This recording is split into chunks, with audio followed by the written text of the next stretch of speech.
Here at the FTTH conference in Valencia, I'm joined by Alexandre Fonseca, the CEO of Altice in Portugal. Alexandre, thanks for talking to us today. Now, Portugal has a great reputation for really leading the way to some extent with fibre, and with you guys, it's not just the big cities, is it? No, it's true. Well, in fact, we have announced back in 2015 our massive rollout of optical fiber throughout the country, that by 2020 we are estimating that we would reach close to 100% of the population. And this plan is already well underway and it's been successful. We have just crossed the 4.1 million homes passed mark in the beginning of 2018. So it's going okay. But it's true, what you said is that there's also a social impact perspective in our rollout. This means that we have put aside a part of our investment to dedicate in the rollout of rural areas. We do believe that children in these rural areas have the same right and the same opportunities of children in the big cities, in the big urban areas. And to do that today, it's fundamental for these children to have access to the new era, the new generation of communication devices. So for us, it's critical that we also provide this ultra-wideband connectivity, this fiber connectivity to these urban, non-urban areas and rural areas.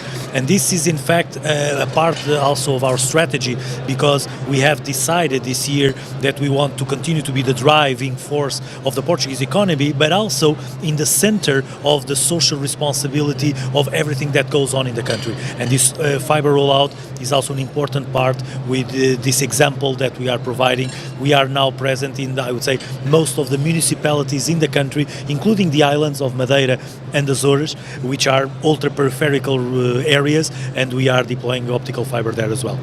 That's fantastic. And as well as this commitment to the installation and the services, there's a lot of innovation in there as well. Yes, it is.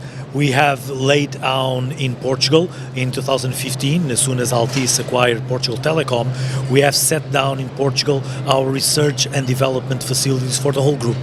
Today, not in Lisbon, again in a that big urban area in Aveiro, which is a city 300 kilometers north of Lisbon, we have set down our labs, Altice labs as they're called, where 700 engineers are developing, manufacturing new solutions. Between them, we can find new optical fiber solutions. So innovation and this optical fiber deployment in the country go hand in hand, because we do believe that our ability to influence the technology roadmap of the deployment is one of the cornerstones of our success. So innovation is measured for us in the involvement of these Altice labs in the optical fiber rollout, but also it's measured in the new solutions that we provide that can help this rollout in the non-rural areas that I've just spoken to you before.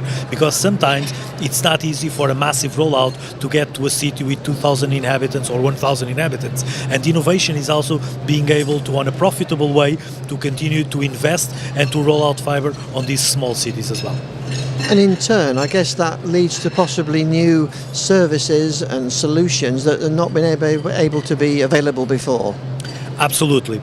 I would highlight two different perspectives. One, it's the retail perspective, our residential customers' perspective, that we know for a fact that when, I would say, wider broadband gets to the home of the customers start to change their usage patterns. They start to use more bandwidth, and with that they become, I would say, more demanding in terms of services. And furthermore, we know that customers don't want anymore the prêt-à-porter, the one-size-fits-all. They want a tailor-made solution. And what we are doing is we are changing a little bit the way we bundle products to provide to residential customers, which nowadays is one-size-fits-all, let's be honest. We are changing this into a tailor-made approach as well, taking advantage of the wider connectivity that they have at home. The second perspective is the public services perspective. It's very important for a country like Portugal, which is one of the smallest countries in Europe and with the lowest GDPs, one of the lowest GDPs in Europe as well. It's fundamental for us that services, public services like education or healthcare, can also be modernized and digitalized. And to digitalize the healthcare or the education system, you need to have connectivity in schools, in health centers, in hospitals, etc. And this is also a way that we are trying to change the way we provide products and services to these public services to allow them to become digital, and by doing this to improve again the efficiency of our economy, either local or either global. Well, it sounds like you're making major progress. Thank you very much for sharing that with us. Thank you very much for the invitation, and it's a pleasure to share our experiences with you always. Thank you very much. So Altice Portugal using fibre and innovation to bring brand new products and services right across the country.